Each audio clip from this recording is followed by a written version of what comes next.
Breaking. Starmer just got destroyed over North Sea drilling, and the stat that ended him is so devastating, you need to hear it twice. Norway's Labour government drilled 49 wells in the North Sea last year. Britain, under Starmer's Labour, 0. For the first time since 1964, Britain drilled no wells, none. And when Kemi stood up at Prime Minister's questions with that comparison, Starmer had no answer. He deflected. He hid behind his energy secretary. He talked about renewables. He blamed the previous government. He did everything except explain why Norway's Labour Party thinks drilling for your own gas is energy security, while Britain's Labour Party thinks it's environmental vandalism. And over the next 10 minutes, you're going to watch a Prime Minister get asked the same question 6 times and refuse to answer once. Not because the question is complicated, but because answering it admits his energy policy is incoherent, his promises were lies, and he's too weak to overrule his own cabinet. This is what happens when ideology meets reality and you don't have the spine to choose. Act 1. The simple question. Kemi stands up. First question. Will the Prime Minister approve the licences for Rosebank and Jackdaw gas fields in the North Sea? Yes or no? That's it. Binary question. 2 possible answers. Approve or don't approve. And this is where it breaks immediately. Because Starmer doesn't answer. He says under statute, that's a matter for the Secretary of State. Not his decision. The Energy Secretary decides. He's just the Prime Minister. He doesn't control energy policy, apparently. And you can hear Kemi's reaction. She asked him 6 questions last week. He didn't answer a single one. Now he's doing it again. Hiding behind process. Hiding behind his own cabinet. So she asks again, Mr. Speaker, I thought he was the Prime Minister. The Jackdaw gas field could be up and running before winter. All that gas would be used here in the UK to heat 1.6 million homes. That's enough to power Norfolk, Suffolk and Essex combined. So will the Prime Minister approve the licences? Or is the energy sector running the government? And listen to what he does. He talks about legislation. He says it's a quasi-judicial duty that rests with the Secretary of State. He tells Kemi she needs to read the legislation. He says this is the same process the Conservatives used for 14 years. Everything except answering yes or no. And this is the pattern that destroys him over the next 10 minutes. Every time Kemi asks, will you approve, he deflects to who has legal authority. Every time she points out he's the Prime Minister, he hides behind statute. Every time she demands a decision, he talks about process. And the reason this matters is simple. Before the election, Starmer promised no new oil and gas licences. That was the pledge. Stop all new drilling. Green energy transition. End fossil fuels. That's what he told voters. But now energy prices are spiking. Bills are going up. Winter is coming. And there are 2 massive gas fields ready to go that could heat millions of homes with British gas instead of imported gas. And he won't say yes or no, because saying yes breaks his promise to environmentalists. And saying no admits he's choosing ideology over people freezing. Act 2. The evasion pattern. Kemi tries a different angle. Mr. Speaker, he's hiding behind so many people. He is the Prime Minister. He can make this decision today. He can. He is so weak. He's the first person to be pushed around by the Energy Secretary. And then she lists everyone who disagrees with him. The unions, GMB, they support drilling. Tony Blair supports drilling. Renewable UK supports drilling. The very environmental groups Starmer claims to represent say drill in the North Sea. Centrica supports it. Octopus Energy supports it. Even Labour MPs support it. She quotes a Labour backbencher. Offshoring our carbon emissions might give a sense of moral superiority, but it is simply impoverishing our communities. Everyone agrees. Unions, former prime ministers, energy companies, environmental groups, his own MPs, everyone except Starmer. So why does he think he knows better than everyone else? And his answer is the same. The legislation prescribes the decision-maker. It's the Secretary of State, not the Prime Minister. It has to be the Secretary of State. It's a quasi-judicial process. Exactly the process the Conservatives ran for years. He's still hiding, still deflecting, still refusing to answer whether he supports approving the licences. And Kemi goes for the kill. Mr. Speaker, I'm going to let the Prime Minister in on a secret. He's the Prime Minister. He can change the legislation. Hiding behind the energy sector is pathetic. And that line destroys him, because she's right. If he wanted to approve the licences, he could instruct his Energy Secretary to approve them. If the law prevents that, he controls Parliament. He has a massive majority. He could change the law tomorrow. The fact that he's hiding behind existing legislation means he doesn't want to make the decision. Because making the decision requires choosing between his pre-election promises and his post-election reality. And he's too weak to choose. But this is where Kemi drops the stat that ends the entire debate. Mr. Speaker, under his Labour government, we buy half the gas we use from Norway. Last year, Norway's Labour government drilled 49 wells in the North Sea. That's what Norway's Labour Party did. How many did Britain drill? 0. For the first time since 1964, Under his government, Britain drilled no wells. Why is energy security the right policy for Labour in Norway, but the wrong policy for Labour in Britain? And there it is. The comparison that Starmer cannot answer. Norway has a Labour government. They believe in green energy. They believe in renewable transition. They also drilled 49 wells last year. Because they understand energy security means using your own resources while you transition. They understand you don't leave your own gas in the ground while importing it from other countries. They understand energy independence matters. But Britain's Labour government drilled 0 wells, first time in 60 years. And Starmer's only response is renewables and de-escalation, and Russia and anything except addressing the Norway comparison. Act 3. The impossible position. Because here's the trap Kemi just built. Norway proves you can be Labour and drill for gas. Norway proves you can support renewables and approve oil licenses. Norway proves energy security and environmental policy aren't contradictory. So why is Starmer refusing to do what Norway's Labour Party does without hesitation?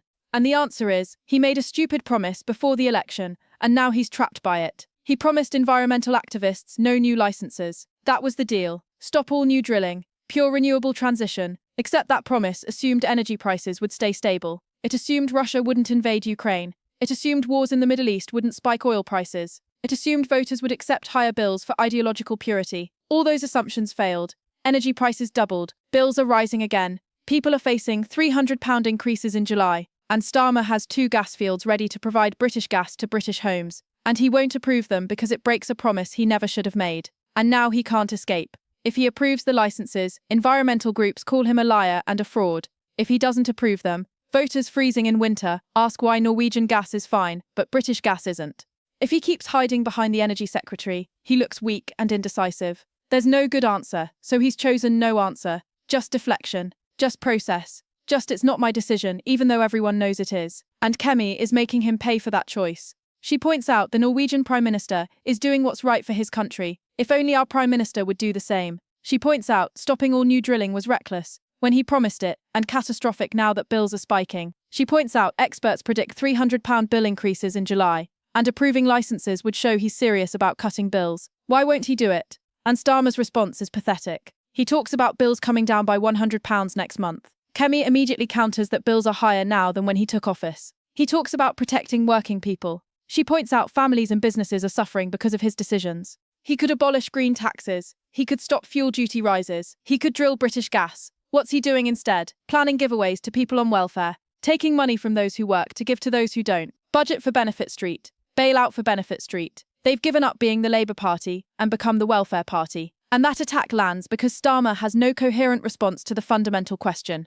Why is drilling right for Norway's Labour but wrong for Britain's Labour? Act 4. What this reveals. So what just happened at PMQs? Not what might happen. What did happen? Starmer was confronted with a simple factual comparison. Norway's Labour drilled 49 wells. Britain's Labour drilled 0. And he could not explain why. He was asked 6 times to approve licenses that would heat millions of homes with British gas. He deflected 6 times. He was told he's the Prime Minister and can make this decision or change the law to make it. He hid behind his Energy Secretary and existing statute. He was confronted with unanimous support from unions, business, environmental groups, former Labour Prime Ministers, and his own backbenchers. He insisted he knows better than all of them. And through all of it, he never once explained why energy security is good policy for Norway, but bad policy for Britain. That's not a difficult question. That's the easiest question in the world. And he has no answer. Because the answer is his pre-election promise was stupid, and he's too weak to admit it. The answer is he prioritised environmental activist approval over national interest. The answer is he made commitments without thinking through consequences. And now those consequences are here. Bills rising, energy insecurity, dependence on foreign gas, and 2 massive British gas fields sitting unused because approving them would require admitting he was wrong. And Starmer will never admit he was wrong. So instead he hides. Behind his Energy Secretary, behind legislation, behind process, behind anything that means he doesn't have to take responsibility for a decision. And this is the pattern that just became undeniable. When asked a direct question, deflect to process. When confronted with evidence, blame the previous government. When challenged by his own side, claim everyone else is wrong. When compared to Norway, talk about renewables. When pressed on weak leadership, hide behind statutory authority. 6 questions, 6 deflections, 0 answers. And 1 stat that destroys his entire energy policy. Norway's Labour drilled 49 wells. Britain's Labour drilled 0. First time since 1964. That's not political spin. That's documented fact. And Starmer cannot explain it. because explaining it requires admitting his ideology is disconnected from reality. Here's what happens now. Every time energy bills spike, someone will ask why we're not using British gas. Every time there's an energy crisis, someone will point out we're sitting on resources we won't use. Every time Starmer talks about energy security, someone will mention Norway drilled 49 wells while Britain drilled 0. Every time he claims strong leadership, someone will replay him hiding behind his energy secretary. That's the permanent record now, not what he should have done. What he did do: refuse to answer, refuse to decide, refuse to lead. And the Norway comparison makes it indefensible because it proves Labour governments can drill. It proves environmental policy and energy security aren't contradictory. It proves Starmer's position is ideology, not necessity. And he can't undo this, because undoing it requires approving the licenses. And approving them now, after all these deflections, after hiding behind process, after 6 refusals to answer, looks like he only did it because Kemi forced him. It looks weak. It looks like capitulation. So he's stuck. Can't approve without looking weak. Can't refuse without looking ideological. Can't keep deflecting without looking evasive. The Norway stat created an impossible position, 49 versus 0.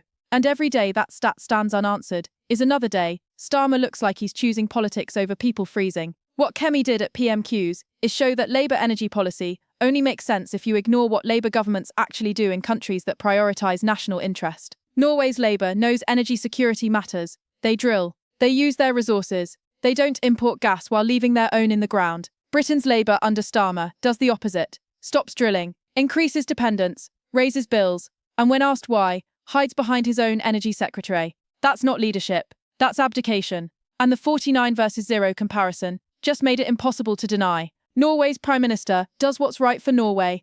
Britain's Prime Minister does what's right for his pre-election promises. And British families pay the price. That's what just got exposed at PMQs. Not through accusation, through comparison. 49 wells versus 0 wells. Labour versus Labour. National interest versus ideology. And Starmer on the wrong side with no answer except it's not my decision. Except it is his decision. He's the Prime Minister. He just refuses to make it. And that refusal just became the story he can't escape.